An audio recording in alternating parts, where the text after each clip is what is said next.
so much everyone for coming and welcome to this fantastic space, and thank you to the staff here for helping us set up.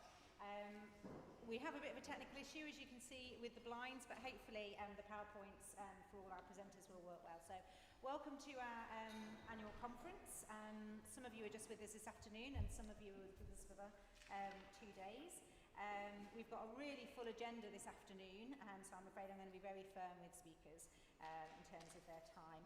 We don't have any fire alarms planned, so if the fire alarm should go off, we all need to make our way out to the front of the building. What we really want from this is for it to be a really practical session. So we want to be sharing ideas about what's worked, what hasn't worked. Quite often when we all get together, it feels like a bit of a therapy session where we're all downloading about all the things that haven't gone well. So that's really useful, but actually we also need to be looking forward. We've got a fantastic range of participants in the audience from lots and lots of different community trusts, so it's fantastic to hear from them. And we've also got colleagues here from HIE and SOCI and Scottish Government, so we'll be hearing about some of the strategy and actions planned.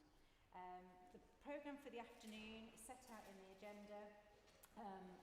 We've got introduction from Ariane and some remarks on the need for repopulation and some of the barriers to change.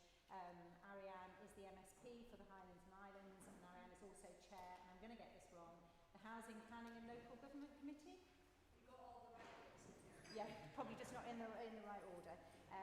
So we'll be hearing from Ariane as to what she's been finding as she's been going around the region. We've then got some presentations on specific policy actions from HIE and SOCI and Scottish Government, and then two really interesting presentations from Jane and Billie. Jane's from the Isle of Gigha Heritage Trust, who, as you know, have been active in the repopulation agenda for a very long time now, having bought their island 20 years ago. And then Billie is at the start of the process, so it'll be really interesting to get Billie's perspective. The plan then is to break up into discussion sessions. I'll come back on the stage then. And the idea again is that it'll be really practical, looking for ideas, looking for solutions. We'll be bringing all of that evidence together in a report after the event. Those discussion sessions will be facilitated by individual facilitators at each table.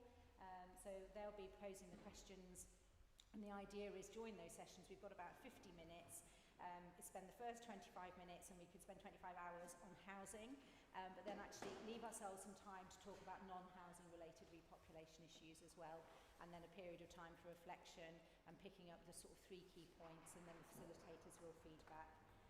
Mike Staples of South of Scotland Community Housing will be closing the session, and Mike knows I always like to close exactly on time, so hopefully we'll be finished by 4:30. So I hope you have a good afternoon. Really looking forward to hearing what everyone's got to say.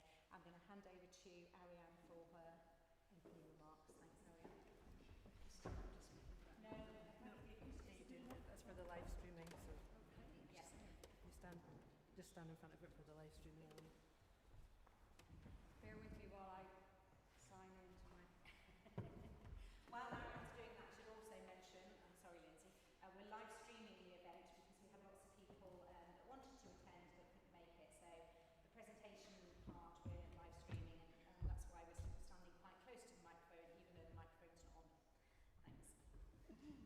Okay, thanks for that technical detail. So thank you for asking me to give opening remarks to our seminar on repopulation in action. There's so much to unpack here, and I trust this afternoon will give us the time to deepen the discussion and learn and the learning and help us find our way forward.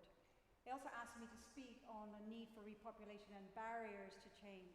Over the first year of my election, she and Callum have been helping me to connect with community land trusts in the Highlands and Islands, the region I represent as an MSP, and I'm delighted to see some of you here today. These meetings, along with my role on the Local Government Housing and Planning and the Rural Affairs and Islands Committee, does afford the possibility of an overview perspective, but while I've been taking in a great deal of information and on a great deal of issues, I'm still uncovering all the elements of the challenging situation we face in regard to repopulation. And I know that there are many people in this room who also hold threads that we need to weave together.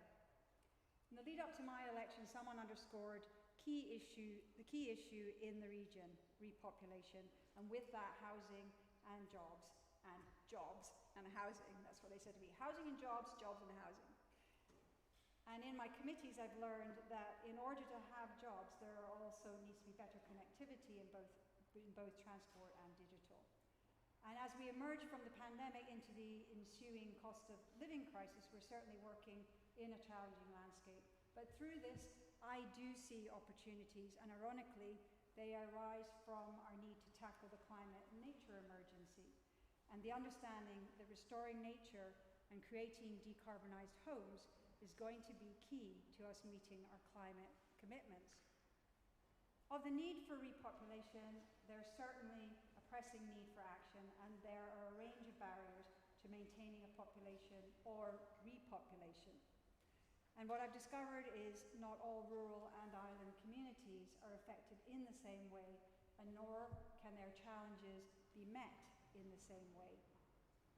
Our rural and island communities are part of Scotland's rich and diverse culture, and it's an equalities matter that we ensure they continue to thrive.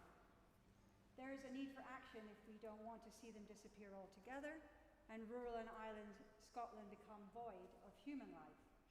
There's a need for action to prevent them from losing their way of life and culture, because there simply aren't the people to maintain the community. People want to live in the place they love, with the relationships they have with others and the land. It may be where they grew up, where they lived all their life, or have been drawn to.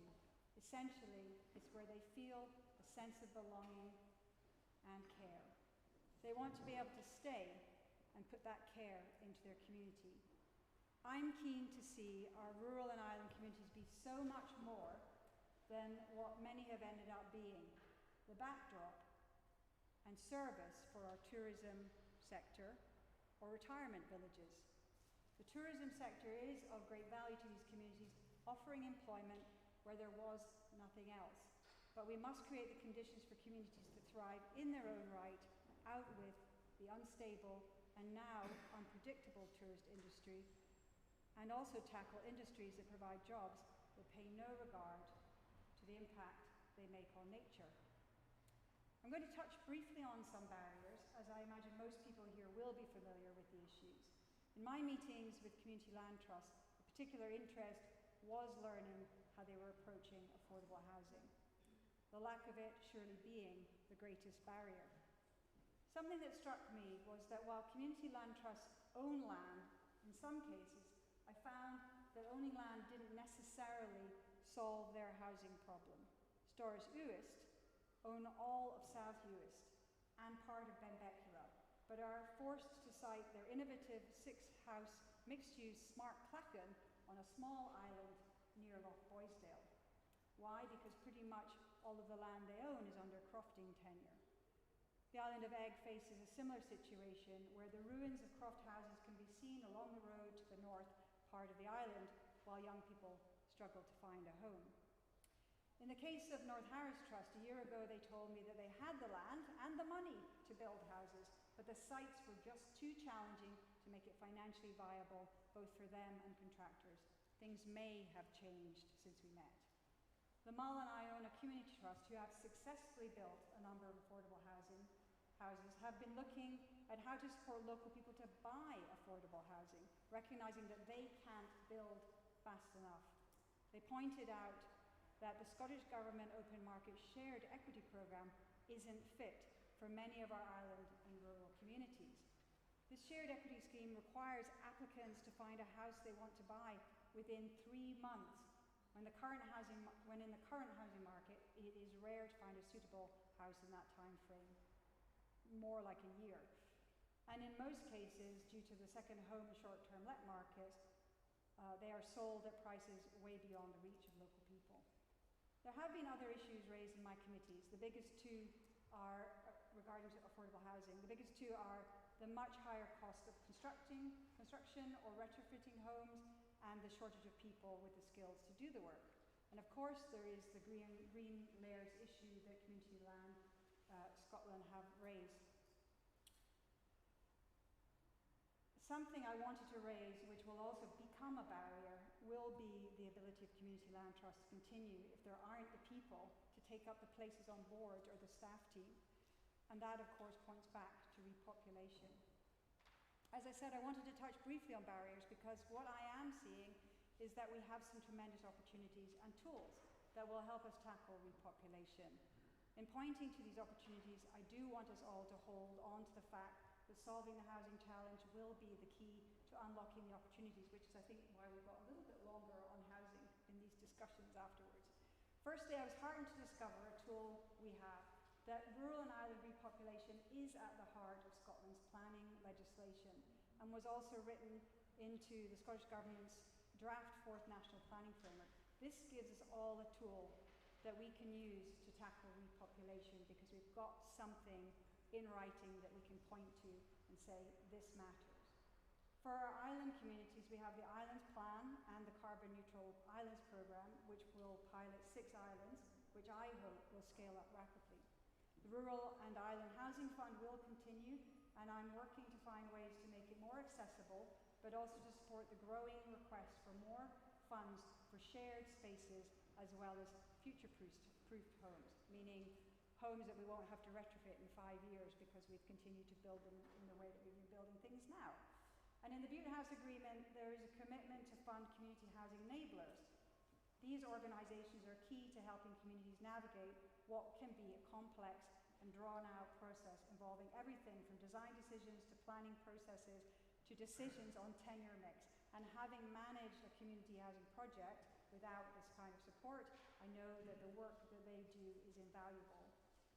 What I'm also seeing is a number of design and build companies setting up off-site construction facilities that could help to cut costs for building homes, as well as offering a way of building that gives us energy-efficient, warmer homes, and paving the way for a future when all our housing is built from trees grown in Scotland. And at a recent committee evidence session, I was heartened to hear from Highland Council of their desire to work in partnership to support community-led housing initiatives. They did raise the issue that lack of land and infrastructure are the 2 biggest barriers for them in terms of providing affordable housing. But what I took from this meeting was their desire to collaborate. Of course, we have the recently legislated short-term lets regulations, and in time we will see that the impact that they will have in terms of helping the availability of housing. And there is still work to be done in tackling second homes. In terms of opportunities for jobs, well, building houses using modern methods of construction for one, and retrofitting our existing housing stock will be another. There are many high-skilled jobs in this area. Across Scotland, we are going to have to move to adapting in the face of the climate-nature emergencies, and no less so in our rural and island communities. And with these emergencies comes new opportunities for employment. With the peatland and nature restoration funds, community land trusts are in a key position to lead on these projects. We will be able to provide good-paying jobs for people that are about restoring and regenerating nature and supporting it to thrive. And of course, where appropriate, there is the opportunity to plant trees by tapping into the Forestry Grant Scheme. And in the works, there is the Community Wealth Building Bill, and of course, the next Land Reform Bill, which we will all be invited to consult on. So in closing, what I've learned in my meetings in the region is that our greatest opportunity arises out of the tenacity and ingenuity of the people who run our community land trusts. And conferences like this, where we can bring all our perspectives together to take action on repopulation. Thanks.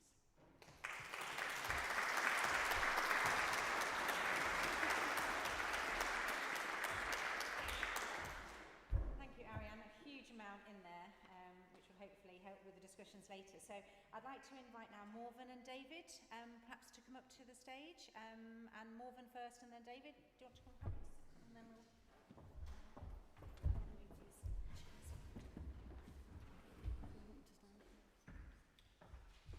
Absolutely. You can either sit down or you can stand up. I can sit down. Is that okay?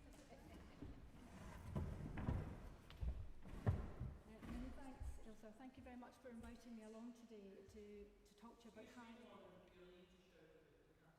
You can't hear? Okay. The mic's not actually working. Many thanks for inviting me along today to talk about High's holistic approach to addressing depopulation. It's good to see some faces that I haven't seen for quite some time in the flesh. If you put me on to the next slide, please, Meg. Indeed, the next one after that, thank you. Today I'm going to touch briefly on the region's population and give a flavour of the approach and types of interventions that High brings to addressing depopulation. I'll refer to South Uist as a targeted area for support, reference the work we're doing as part of the Co-High Population Working Group, and I'll leave some final thoughts and try and fit it into my 10 minutes, maybe 11 if Ailsa's kind. So what I'm going to do in the short term is not dwell, what I'm not going to do is dwell on housing, which I'm sure we're all aware is the single most serious issue facing many parts of the Highlands and Islands today, and is at the heart of our depopulation problem. But I can't ignore it, so let's just make a few comments and get them out of the way. High is aware of the eye-watering percentage increase in the cost of housing. We've seen 160% quoted in Orkney. We're aware of the rising cost of and difficulties in building houses in rural areas, aware of the market failure of the construction sector. Much easier and profitable to build 200 houses in Fort William than 5 in Ardnamurchan. Doesn't work.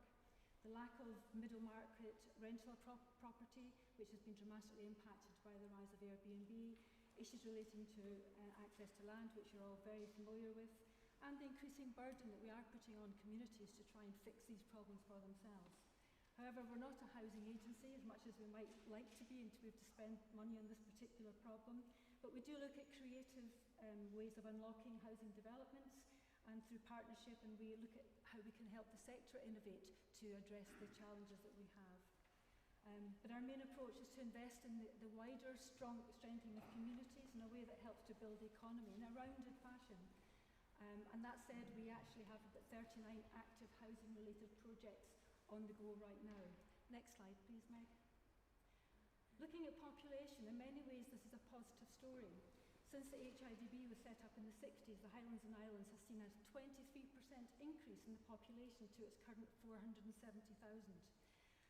That's 23% against a Scottish population growth of 5%. So the job is done. But what you can see from the slide is the success story is only at the regional level, but less positive across the different parts of our geography. 5 of our 8 sub-regions are experiencing population decline. Largely this is in the north and the west, where our more rural and island communities are struggling to hold on to population for a multitude of reasons. And that's a key point. Ultimately, there's no one place with the same set of issues, so consequently you need a very different set of solutions to address these problems. Projections to 2043 are even more alarming, with a 16% decline in Outer Hebrides forecast, 14% in Argyll and Bute, 6% in Shetland, and even in the Highland Council area, which as a region looks okay, is showing 21% potential decline in Caithness, 12% in Sutherland, and 14% in Easter Ross. If we break down parts of the Outer Hebrides, we can see that the population in South Uist has reduced by 28% in the last 50 years. Granularity of the data is vital in order to understand and to best target policies and responses and investment. Rather like the rest of Scotland, there's a population shift from west to east, partly fueled by the housing sector, which is able to build lots of houses in Inverness and the Moray Firth, and people in the west coast looking for houses, obviously. So High really welcomed Scottish Government's population strategy that came out in last year. We welcomed particularly the focus on balance. Scotland is a unique geography in which such a spread of its population is heavily skewed due to the economic power and population density of the Central Belt. But there are things that we can do to address that. Next slide, please. Moving on to High's role, I'm not going to dwell on this. I'm assuming there's a degree of knowledge of what it is High does, but it's important to point out that we have a unique set of powers that enable us to deliver a broad range of interventions, not housing, but nonetheless other areas. And we're the only agency in the region that's able to cover such a breadth of activity. And it's the combining of these interventions, targeting places, and working alongside with partners that can have the most impact. So we can invest in universities, we can invest in businesses, as community and social enterprises as well. We can provide some funding for infrastructure, we can provide funding for communities and support capacity building, particularly looking to the Scottish Government's delivery resource funding, where we're funding 40 community development posts who are located in these places, developing responses and addressing the challenges in our localities. We can support culture and creative projects, and we can support some key services where there's market failure, such as rural childminding. And we also carry out research and knowledge gathering that helps inform how we do things going forward. None of the above is delivered exactly in the same way in all our communities because circumstances differ so much. We can provide this tailored support because it is informed by people who live and work in these places and can see firsthand the challenges that are faced by these communities. And as the slide says, we recognise the need to have a strategic and coordinated approach to population challenges, and we need to do this at the very local level. There's some well-known population successes represented by many people in this room. Egg's population grown 83%, Gigha's population 82%, Neudert's population 73%, West Harris Trust 49%. So we know it can be done. Obviously there's different factors in these places, however there's so much more to do. Next slide please, Meg. Just wanted to pick, apologies for the slides, you should really be seeing a really nice picture of the South Uist at the moment, but my capabilities are limited. However, the range of things in this table provide a good example of the effect of a combination of high investments, whether that's in infrastructure such as Knocksollier and the developments in that building and that organisation, or whether it's investing in business startup grants, etc. It's the combination of that approach that we believe needs to be working together, and not just what we do ourselves, but working with our partners, the local authorities, Taoiseach Uist, community organisations such as the Eriskay Historical Society, and add to that the fact we're working with the local authority to develop, to work with them in terms of their affordable housing plans, and engaging with the construction sector to explore developer-led opportunities. And it is this combined place-based joined-up approach that is needed. Next slide please, Meg. Moving on, I just want to touch briefly on the work we're doing as part of the Convention of the Highlands and Islands Population Working Group. We were set up last year to focus on identifying and delivering a tailored response to areas of depopulation. Concerns about depopulation have grown significantly over the last number of years. We're a mixture of High, Skills Development Scotland and 4 local authorities that are experiencing the most acute decline in population. This has now been picked up. We actually promoted the need for the development of the repopulation zones, which has been picked up by the Scottish Government, and I'm sure Ben will touch on that when he follows this conversation. In the meantime, we're pushing on the identification of 9 pilot areas to work with and see the development of new or retargeting of existing interventions to see what might work most effectively to address population decline. There's ultimately 5 core areas that just come up all the time. Housing is the top one, not always the top one. Jobs, the creation of and the dispersal of, which is an important aspect too. Critical infrastructure, I've not even mentioned broadband and transport, which are absolutely crucial in securing these communities. Access to key services, you cannot have a community survive without health, education, childcare. And talent attraction and retention. This is a frustrating one because ultimately we can't put much effort into that when we can't house people. So the talent attraction activities that we want to take forward, we're being limited in our ability to do so. To date, we've funded a number of things. We've put in place 3 settlement officers to work in these areas of depopulation. We've funded some rural childminders. We have feasibility studies into the cost of bringing broadband to places like South Uist, to Assens, to Call. We're prioritising graduate placements, enhancing business startup support, a whole range of different things that we're trying to do in some of these areas in a different mix to see if it really makes a difference. And that in turn will help to inform the development of the repopulation zones that we hope to see in a legal format going forward. Next slide please. I'm conscious of time and I do feel it's all negative, but ultimately there's some fantastic things happening in the Highlands and Islands. We've got the opportunities that we have. No longer are we the 3-trick pony of tartan, tourism and whisky. We have fantastic economic opportunities round about offshore energy, and we need to be able to have the people capital that we require in order to fulfil these. And the final slide, please. Just to conclude, really, I think it is important that we recognise that there is urgency about this particular matter.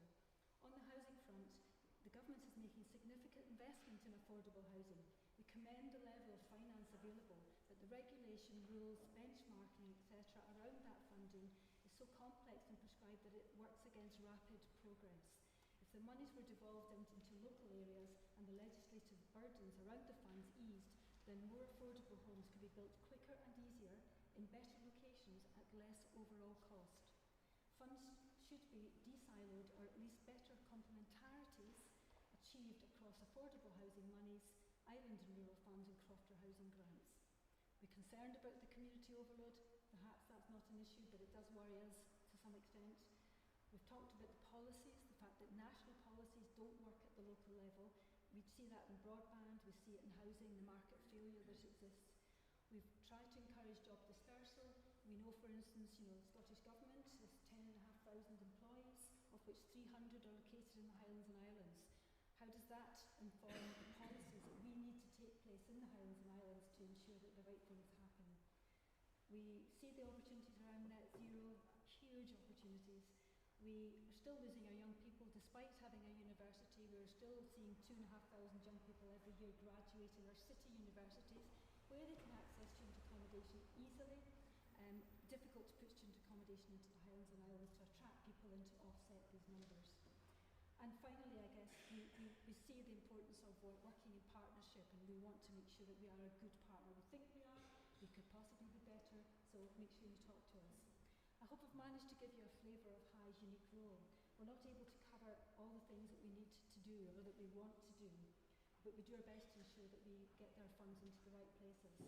However, we can optimise our impact by working even more closely with others.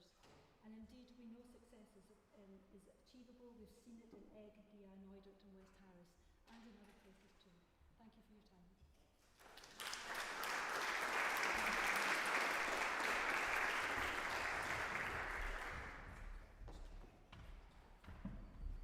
Would you mind standing up to speak? Thank you. We'll try standing by the mic, see if that makes a difference. Thanks very much. My name's David Ford from South of Scotland Enterprise. I think I might have some slides coming up. This is very exciting for me, being out in front of real live people. South of Scotland Enterprise is a new enterprise agency that started on the 1st of April 2020, about a week after the first lockdown was started. So we've been working behind Teams screens and Zoom screens really all of my SOSI career. So this is really exciting, but what I've discovered is that I need to get some trousers that fit, but I'll do my best. So, next slide.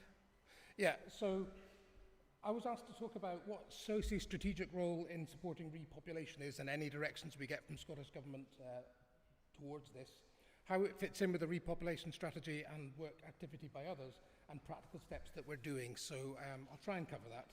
If I can have the next slide. Just to put a little bit of context, I just wanted to start off with a wonderful nod to my colleague, Morven. Depopulation is not just an issue for the Highlands and Islands. I mean, it very much is an issue for the Highlands and Islands, but sometimes I think you win all the branding on that one. And we have very similar issues, albeit minus the islands. We have very similar issues in the south of Scotland, out-migration of younger people, decreasing working age population, and an ageing population. They're all critical issues for us as well. And we have a greater proportion of older people and a lower proportion of younger people compared to the rest of Scotland, with a particular lower degree prevalence of 7% lower than the whole of Scotland. And I do look jealously sometimes at the University of the Highlands and Islands and wish that we had an anchored institution like that. But I think one of the other critical parts of south of Scotland is that we have a 70%, the highest dependency ratio in Scotland, which is forecast to rise to 80% by 2043, compared to 60% for the rest of Scotland. A dependency ratio is the number of people aged 16 or under, or over 65, who are theoretically dependent on the working age population. Now, I have some difficulties with this because we have economically active people over the age of 65, and that is going to increase and carry on. But nevertheless, it is this hourglass shape on the demography where we need to attract a lot more people of working age population. And the other thing, just as a little throw in there, 93% of the region businesses employ fewer than 50 people, and the bulk of them, it's actually fewer than 20 people, we very much have an SME-based economy and an awful lot of self-employed and individual operating people. Next slide. So we were set up by the South of Scotland Enterprise Act 2019, and it's worth just referring what the legal framework is for us. We've got two aims. One is to further the economic and social development of South Scotland, and that is important that the word social is added into our official remit, and to improve the immediate environment of the South of Scotland. So we have an explicit role that it's not just about the economy in old school terms, it's about the wider remit of communities and social as well. Within the legislation, there's also a list of things that we could do to include, to support these aims. This is not exhaustive and it's not prescriptive, but it gives some indication of the direction of thought. So there is a specific mention in the legislation that we might, for example, increase the number of residents in the South of Scotland of working age, that we should encourage business startups, support communities to help themselves, support community ownership of land and other assets. So these are all explicitly set out in legislation, which I think is quite helpful. Next slide. Now, I realise this is an unreadable slide. Don't worry, I can't read it either. But it's just to give a rough idea of the sort of planning approach we've got. The balloons and bubbles you can find if you Google South of Scotland Regional Economic Strategy. That's our regional economic strategy. The list on the left is the National Strategy for Economic Transformation, which is Scottish Government's list of strategic aims. Now, we got ours in first, and there's a lot of overlap, so we like to think that they copied our homework. But to be honest, there's a lot of obvious direction that we want to do. So we've all got very similar themes: a skilled workforce, skilled and ambitious people, rewarding and fair work, innovative and enterprising. So that is our framework that we are having to do our work within. That's not a SOSI document, that's by the Regional Economic Partnership. That's people across the South of Scotland, the local authorities, organisations, third sector businesses. But that sets our framework, and then we're working on our action plan, which will be what specifically SOSI will do to achieve these things. And we did a roadshow going around all the towns and villages of South of Scotland, and the number one issue that came up was housing. As Morven has said, it's all very well developing skills and getting investment and so on, but if there's nowhere for people to live, it becomes really quite a problem. So within this regional economic strategy, we have a delivery plan, and there's a series of actions in that, including actions to boost the number of homes, a strategic review of transport options, because connectivity is very important, all of which things together will help towards population. There isn't a specific population action in our delivery plan at this stage. We'll click over. So, what is it that we actually do?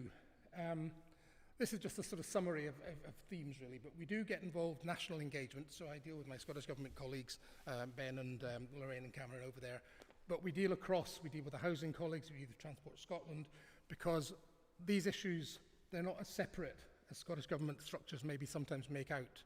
And we sometimes feel that we can be trying to pull all the different strings and bring people together, because it all does interlink. We have an equivalent body to the COHI. We have the Convention of the South of Scotland, which meets every 6 months. And at the last one, we did have a specific discussion around population. And there was a recognition from Scottish ministers that it's important that the national bodies don't have a one-size-fits-all policy, and that should recognise that rural is different and that solutions can be different for rural. So we've got a working relationship now where we've got ministerial backing to say, actually, how does this work for the rural area? Does this make sense? Should you revisit your plans? Because what Scottish Government and the agencies, Transport Scotland, what their plans should be enabling, not barriers. On housing, that is obviously a very critical key issue.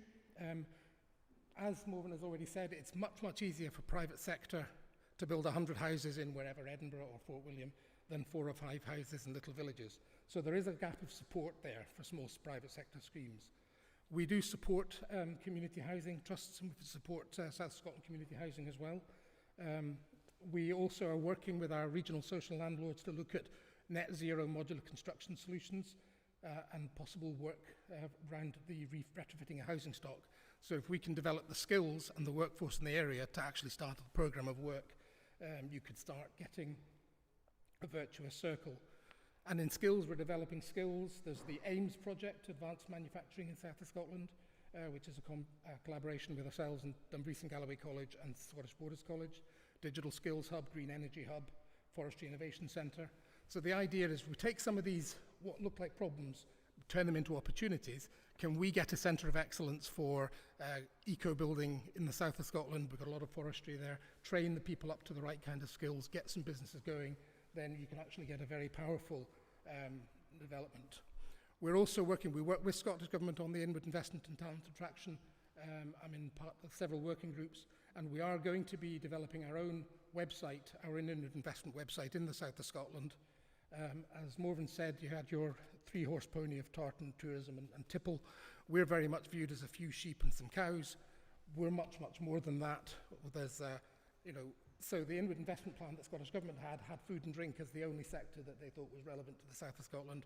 We've called that out as being what it is, and we've added 6 out of the 9 they have as priority areas: health tech, manufacturing, and so forth. So what we need to do is start walking the walk as well as talking the talk and drawing people to the reasons why they should come to the south of Scotland. We've got community development and business development officers and infrastructure developing officers. We do a lot of placemaking in town centres. We've got the Mid-Steeples quarter in Dumfries, and we're working with the Borderlands Inclusive Growth on towns. So there's a lot of things we're doing, but I thought I'd finish with just turn it back to the human scale, if I can. So the next slide, please. This is a recent development we've done, the Kirkhope Steading, which I think is quite a good microcosm of the kind of approach that makes sense. I don't know if you're familiar where Kirkhope is, but if you can picture the south of Scotland, south of Edinburgh, you've got Selkirk, and there's a little road that goes down to Moffat. That's the Yarrow Valley, and there's another little road that goes down to Ettrick, and that's the Ettrick Valley.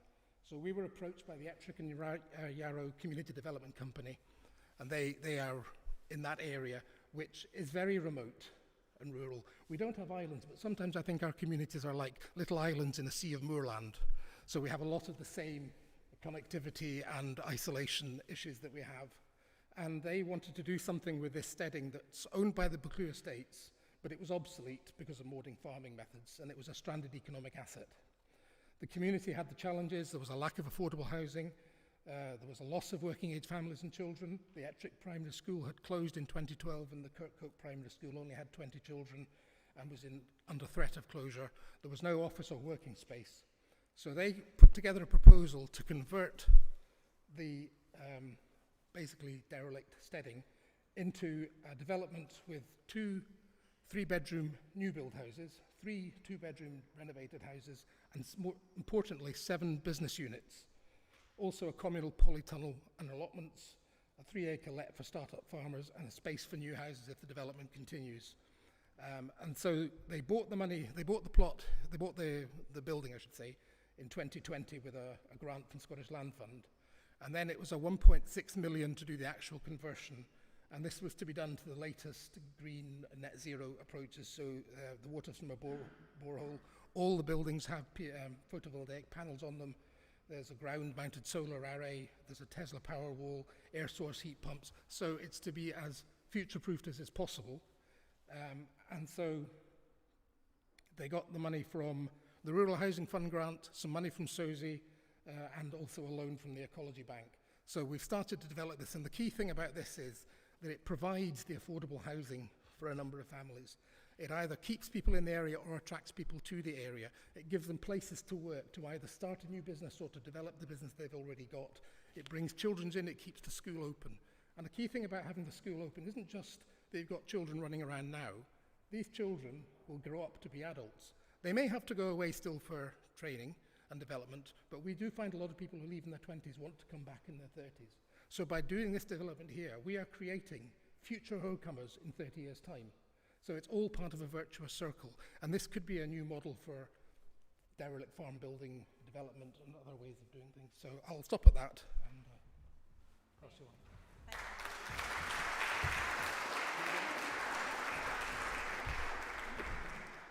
Thanks, Morven and David. Again, such a huge amount going on. It's really good to hear. Unless you're sort of enmeshed in it, you don't realise all the activities that are going on. So can I now bring Ben and Cameron and Lorraine to the stage? And I think you're doing some sort of dance and joint presentation. Is that right? Yeah. Stand up or sit down as soon as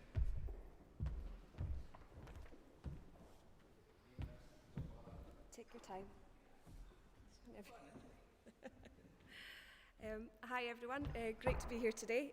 We've got, I think, 10 minutes for the three of us, so you're going to get a very quick kind of section from each of us here. I have the joy of going first. Cameron, you're at the end, so you'll have to try and keep to time, which is, anyone that'll know him will know that that'll probably be the biggest challenge of the 2 days ahead. So yeah, I'm Lorraine. I work in the Scottish Government Islands team.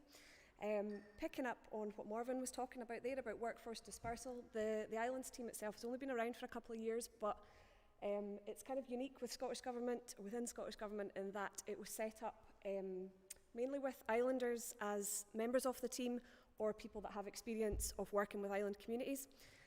So, you know, before COVID, before everyone was working at home, we were a remotely based team, and we've been kind of championing that across Scottish Government. We are only small. There's a big way to go for Scottish Government to get ahead, you know, on top of that, but it's a start. So yeah, the main role of the Islands team is delivery of the National Islands Plan and working across Scottish Government to ensure that island voices are heard and ensuring sustainable outcomes for island communities. Cameron and I also lead for our division on rural and islands repopulation. So although we're in the islands team, we have the lead for rural as well. And Cameron will go on to talk a bit about the Rural and Islands Repopulation Action Plan, which was recently announced at Gigha. So yeah, with the National Islands Plan, there are a number of strategic objectives in that. Population is the first one. That was as a result of the consultation that was done for the National Islands Plan, and with islanders identifying repopulation or depopulation as the most significant issue affecting island communities. So yeah, it's a commitment within the plan, but repopulation and population in general kind of reads right across the National Islands Plan, whether you're looking at things like health or education, transport, housing, you know, that all touches population sustainability. So like I say, our role is to kind of ensure that all of these commitments are taking place and being delivered for islands. So probably the main piece of work that Cameron and I have been involved in recently with regards to population is the much publicised, much documented Islands Bond policy we've been tasked with delivering, and has meant we've had to kind of develop a fairly thick skin over the last year.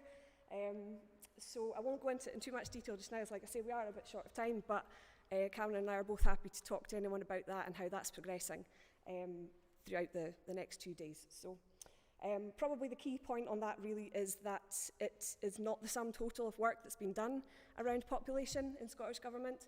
I think Ariane Burgess, you touched on quite a number of the various policies and strategies that are put in place looking at population work. So, but yeah, there are a number across Scottish Government, and that's probably a good point actually to hand over to Ben to pick up on the population strategy.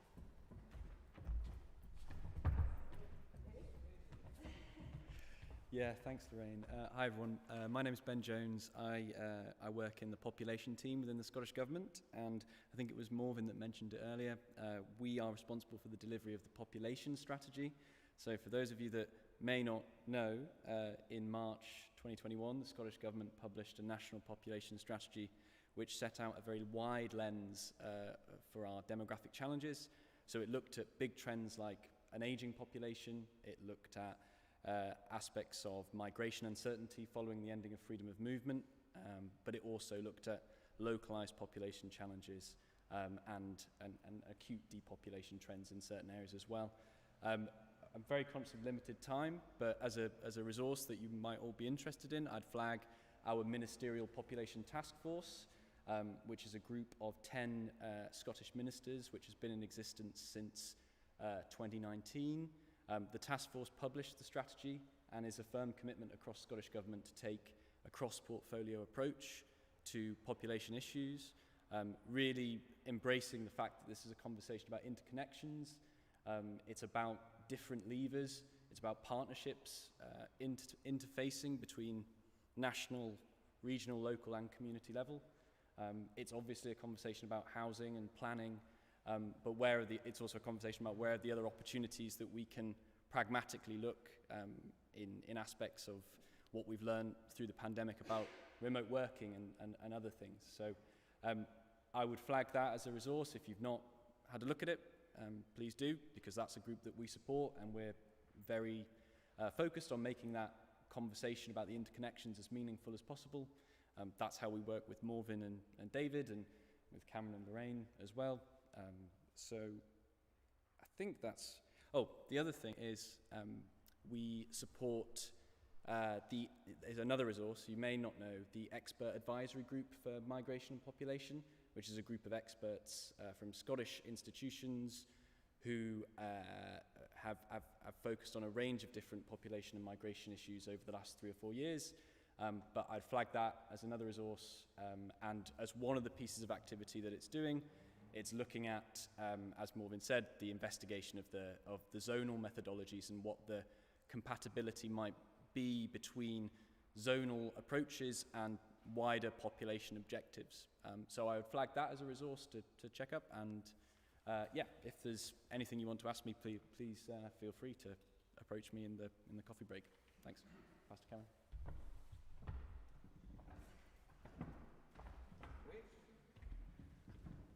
Hello. Hello.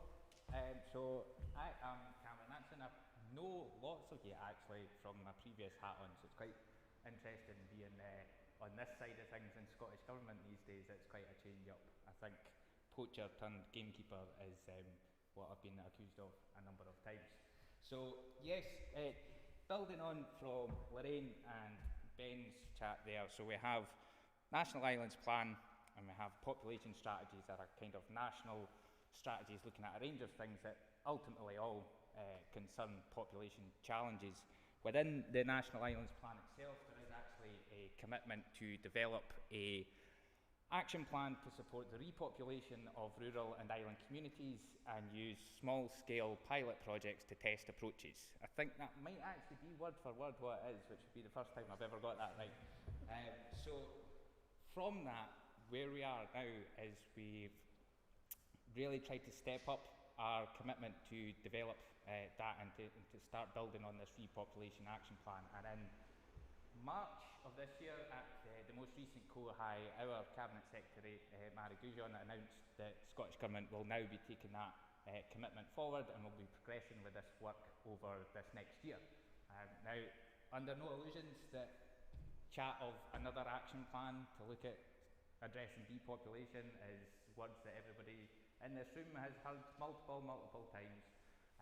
We are absolutely aware of that. So what we're trying to do with this plan, the intention behind it, and it still has to be agreed, is that we will be trying to progress things on sort of parallel tracks. So we know the demographic challenges, we know the forecasts of demographic change.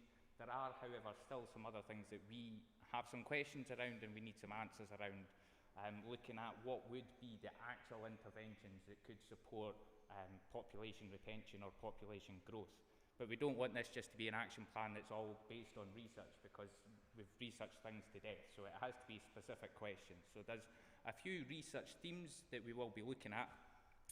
One of them is looking at the nuances and approaches between the sort of spectrum of depopulation policy, I guess, ranging everywhere from mitigating depopulation and what does that actually mean for services and for communities, all the way up to the more proactive repeopling agenda and looking at that. So right across that, what would be the different approaches and how could they be delivered?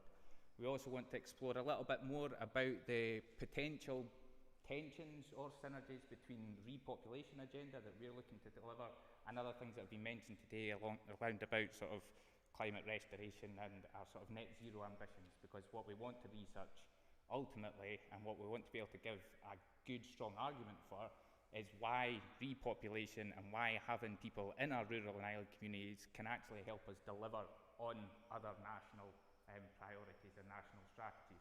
Because, to be perfectly frank, there is a question that we could be hit with if we said we need to grow rural populations, we need to support repeopling, and we're asked why.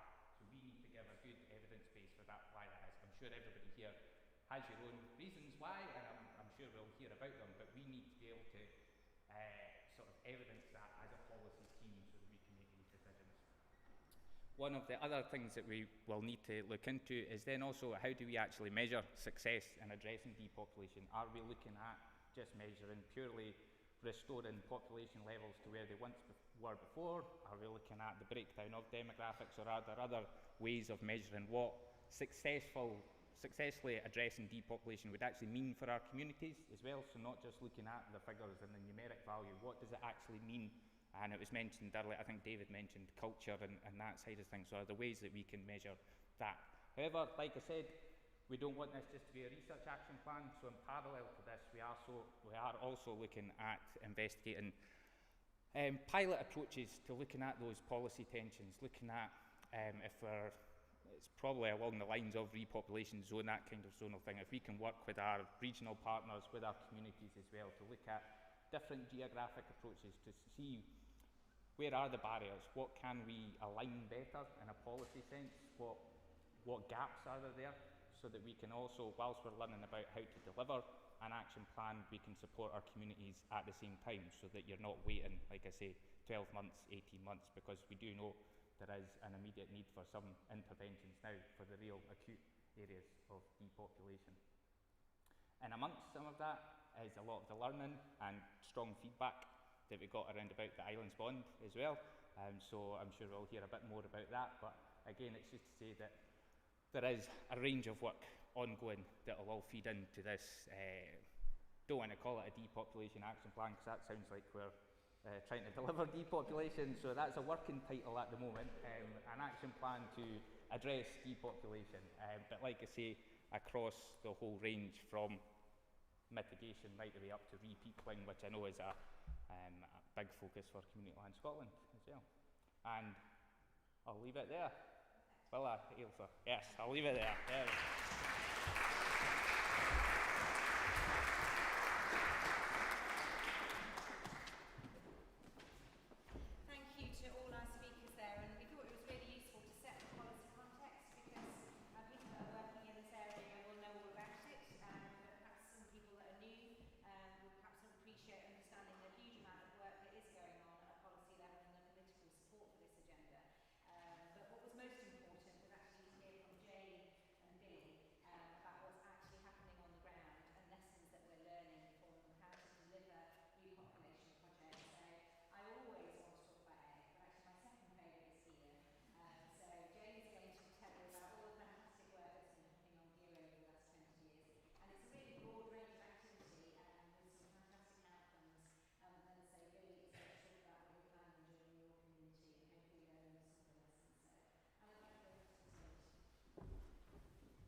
Here, is that?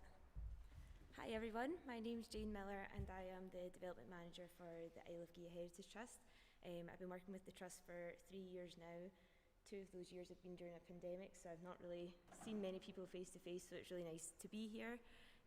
Gigha has just celebrated 20 years of community ownership, so it's a really good time to take an opportunity to reflect on Gigha's success in reversing its declining population.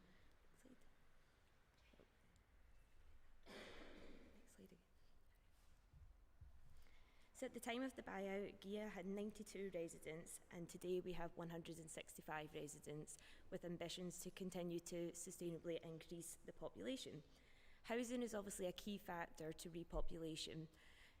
The first thing the Trust did when it took ownership of 30 residential houses and 4 working farms was to renovate these houses to a tolerable standard. 25 of the houses underwent renovations to bring them up to a tolerable standard, meaning that the houses have now been being used to their fullest potential. Following this, Fine Homes, which is a social housing provider, has developed 18 houses on the Isle of Gigha. This has been important in establishing more affordable housing on Gigha. We recognise that not everybody wants to live in rented housing, so we needed to make the opportunity available for more private build opportunities. Therefore, the Trust developed a plot plan policy, which meant that people could purchase plots and develop self-builds, and in doing so, these plots have been sold with a rural burden attached to them, meaning that they're permanent residents of the community. They're not homes that have been used for second homes. This has all happened over the last 20 years, but of course, even now, we're still looking at opportunities to deliver more housing on the island. We're looking at renewing our plot policy and ensuring that that plot policy reflects opportunities for young people. So even looking at how can we make building homes more affordable for young people who want to get onto the property ladder. We're also looking at delivering 5 new builds. Again, there's a need for more affordable housing, but there's a need for housing suited to our tenants on the island at the moment. So we want to build homes that are suitable for our elderly and our young in particular. So this shift in housing will also enable a change in our demographics. Next slide, please. So housing, of course, is very important to the repopulation strategy, but there's other factors that have influenced this. Gigha has a number of businesses which have grown and developed since the time of the buyout and therefore supported a sustainable economy and population. The Trust took the decision to lease the majority of its commercial businesses. So we've got the hotel, restaurant, shop, holiday lets and so on. Leasing these has allowed people to invest in them, take more ownership of them and create their own opportunities. We've also got craft units, which are business units. These were built by Highlands and Islands, and then the Trust purchased these. These business units, again, have encouraged people to remain on the island because they've been given the opportunity to develop their businesses. Gigha Natural Skincare is a great example that there's a woman on the island who developed skincare products from her home, and she was given the opportunity to lease one of these premises, and now she has a shop front. She offers further services like massages and so on. So it's been really great to see that develop. We've also got some other assets that the Trust has invested in over the last 20 years. We've got our mooring pontoon facilities, our soon-to-be new campsite, Ackmore Gardens, our path network, and our wider ranger service. All of these which are contributing to a sustainable tourism economy. There's a number of privately owned businesses on the island as well, and there's obviously other services such as our school, Scottish Water, all these kind of things, all of which offers a variety of economic activity which is not solely dependent on a tourism trade. Businesses on the island have positioned themselves to cater for the community to ensure that trade is secured all year round, whilst also ensuring there are job opportunities for residents. Next slide, please.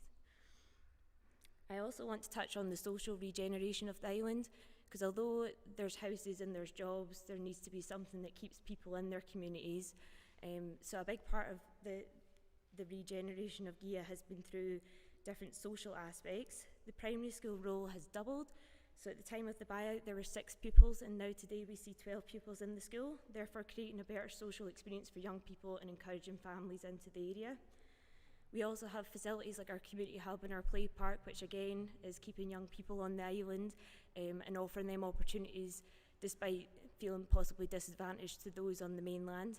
We have other activities like heritage conservation, our community fund, which invests in small-scale projects, events, volunteering, training, and community groups on the island are becoming more established with support from the Trust. And last slide, please. And I just want to touch on as well that although I've just rattled through all the sort of things that's happened over the last 20 years, it's not possible without a lot of support. It's not all down to the community itself. There's a lot of external support there. I've not listed them all off because I would no doubt miss one body or another, but there's been a lot of support in terms of advice and funding. We also need to recognise that communities need their volunteers. The community buyout itself would not have been established without a group of volunteers taking it forward. And I think it's fair to say that without the community land buyout, the population of Gigha today would not be where it is. There wouldn't be the investment in housing and seeking of economic and social opportunities by the people of the island without their ownership, and that's really down to the community is what brings people to Gigha, keeps them there, and yeah, that's all from me. Thank you. Sorry, that was quick.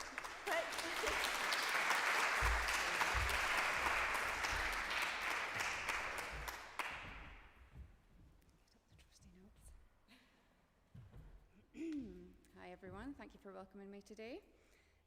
Basically, a lot of what I've got to say is just reiterating David's points about the housing crisis in Dumfries and Galloway. I have a few extra statistics for you on that. just to really put the boot in on that subject. But other than that, I'll just introduce you to our trust and what we've done so far. Oh, sorry. I'll try. So my name is Billie Jones. I'm the newly appointed project manager for the Glentrool Hive, which is a multi-purpose centre and for local events and activities situated in the heart of southwest Scottish community of Glentrool and Bargrennan. Next slide. I am here today as a representative of not only the Glentrool and Bargrennan Community Trust, but also as a lifelong resident of my community who has first-hand experience of the depopulation and deprivation of a rural region. Our two communities have changed a lot over the years. Bargrennan was once the original hub with a parish, a church, school, post office, village hall and pub. Originally a village custom built to house the Forestry Commission workforce in the 1950s, Glentrool was an addition to an already long-established farming community in Bargrennan. A large workforce was tasked with planting the woodlands of the Galloway Forest Park, and with that came the need for a larger school and many more houses to accommodate the post-war baby boom. However, as the industry evolved, the manpower was replaced with machines, and families with young children were forced to seek replacement work opportunities elsewhere. Private ownership of once public buildings, including the town hall and former small school building, became ever more restrictive on the community. The trust was established when the impending closure of the larger Glentrool school building presented an opportunity to reinvent our community's future. With support from a number of funding bodies, including Dumfries and Galloway Council, the Scottish Land Fund, Kilgalliach Community Fund, the Robertson Trust, South of Scotland Enterprise and South of Scotland Community Housing, the Trust started on the long and at times very difficult process of community acquisition of the Hive. During the consultation process required to establish a community directive of what the Hive was to be, a stark reality presented itself. A lack of affordable housing, an ageing population and a sharp increase in vacant properties being privately bought as second homes or holiday rentals. In fact, 28% of the village houses were not in full-time occupancy. The penultimate factor and motivation in our community ownership journey was in 2018 when the local social housing association, Raeburn Housing, declared eviction notices to all 6 of the properties within the village. Of these 6 houses, which were due to be sold, only 3 were occupied as the others were deemed uninhabitable due to water ingress and numerous other repairs. The Housing Association did not want the financial burden of repairing these houses, and so plans were underway to sell them or offload them for holiday lets. With the support of the Glentrool and Bargrennan Community Trust, and with the intervention of the housing regulator, these 3 occupied properties campaigned to uphold their residents' rights and eventually gained this fundamental right. But this was the incentive the Glentrool and Bargrennan Community Trust needed to negotiate community ownership. With help from South of Scotland Community Housing, Scottish Land Fund and the Rural Housing Fund, they were able to purchase the 3 remaining properties at 50% market value, renovate them to ensure no future serious repair work, and ensure also that they were easy and affordable to heat. Being able to offer affordable accommodation is crucial to the sustainability of our rural communities. Dumfries and Galloway is in the midst of a housing crisis. Currently, the Dumfries and Galloway housing project has only 3 available properties to rent and a handful of sheltered housing options to cater for its 150,000 population. In particular, the Sturtry area of Dumfries and Galloway, where Glentrool and Bargrennan is located, has the most significant affordability issues, where house prices cost nearly 9 times the average annual income. Our small rural community was in very real danger of becoming a retirement or holiday home village, with very little diversity or job opportunities. Next slide. The project has not simply been about creating affordable housing for our local people, which is desperately needed to retain the younger generations for our communities. It also provides a sustainable income which will bring the Glentrool and Bargrennan Community Trust the security to provide a future of employment and expansion. Funding is not limitless pot, especially after the strains of COVID. The demands of financial assistance is ever growing from both private and charity sectors. The support offered by the South of Scotland Community Housing, Scottish Land Fund and the Rural Housing Fund offer an invaluable lifeline for the regeneration of our rural communities and pave the way for sustainable revenue streams that with the correct implementation, can fund future endeavours and long-term employment. I would like to take this opportunity to thank all those at South of Scotland Community Housing, Scottish Land Fund, South of Scotland Enterprise and the Rural Housing Fund for their expert knowledge and continued assistance in our community, in helping our community to achieve its goal, and for helping us create a solid future for our younger generations. Thank you.